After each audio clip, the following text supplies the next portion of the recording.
مفتی خالد الازہری کے اصلاحی بیانات اور وظائف کے لیے مفتی صاحب کا یوٹیوب چینل سبسکرائب کریں۔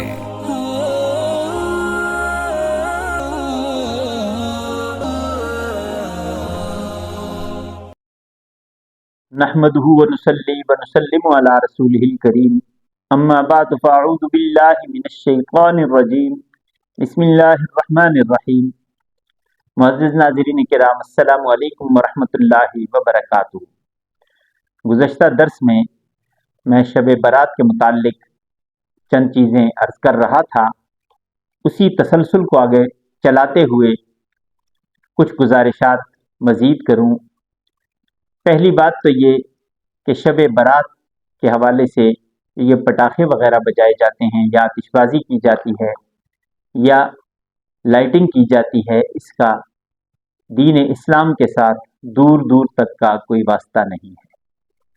یہ چیزیں دین میں نئی پیدا کردہ چیزیں ہیں جو کہ بدعت کے زمرے میں آتی ہیں، اس لیے ان سے بچنا بھی ضروری ہے۔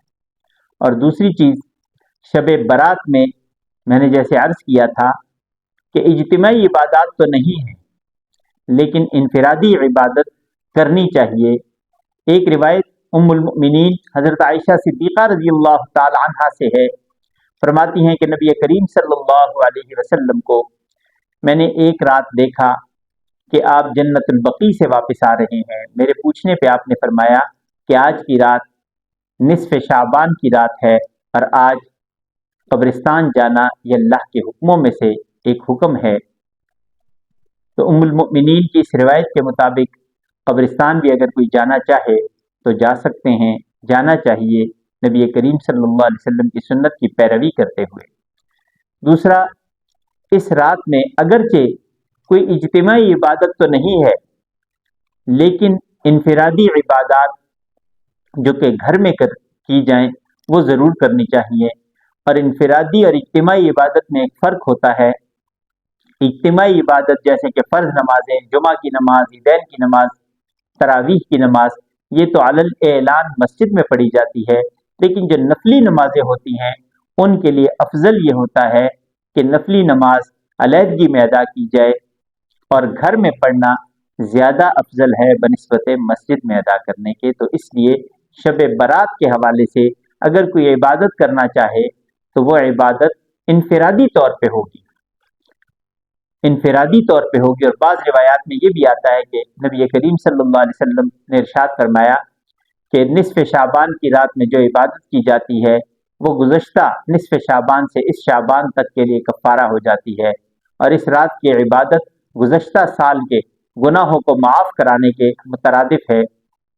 لیکن انفرادی عبادت، میں پھر عرض کر دوں، انفرادی عبادت کی یہ اس میں ثابت ہے، لیکن اجتماعی عبادت کا کوئی ثبوت نہ نبی کریم صلی اللہ علیہ وسلم سے، نہ صحابہ سے، نہ تابعین، نہ تبع تابعین سے، نہ ائمہ مجتہدین سے، کسی سے بھی اجتماعی عبادت کا کرنا یا اس کے بارے میں ارشاد فرمانا ثابت نہیں ہے۔ اس لیے اس رات میں جو بھی عبادت کی جائے وہ انفرادی طور پہ کی جائے۔ اگر کوئی روزہ رکھنا چاہتا ہے تو زیادہ بہتر ہے کہ وہ سنت کی پیروی کرتے ہوئے 13، 14، 15 جو ایام بیز ہیں ان کے روزے رکھے۔ 13، 14، 15 تاریخ ہر مہینے کی، اس میں نبی پاک صلی اللہ علیہ وسلم کا روزہ ہوا کرتا تھا۔ پیر اور جمعرات کا بھی آپ صلی اللہ علیہ وسلم روزہ رکھتے تھے۔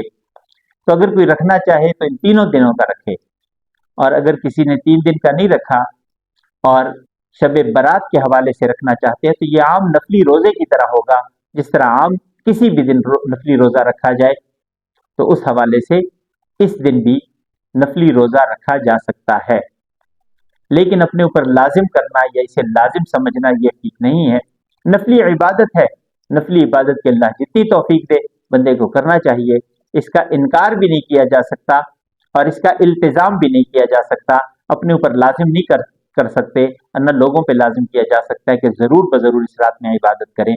جسے اللہ توفیق دے تو اسے عبادت کرنی چاہیے، اور جس سے غفلت ہو جائے تو وہ گناہگار نہیں ہے۔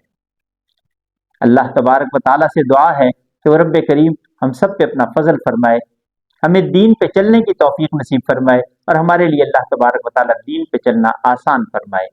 زندگی باقی، ملاقات باقی۔ وآخر دعوانا ان الحمد للہ رب العالمین.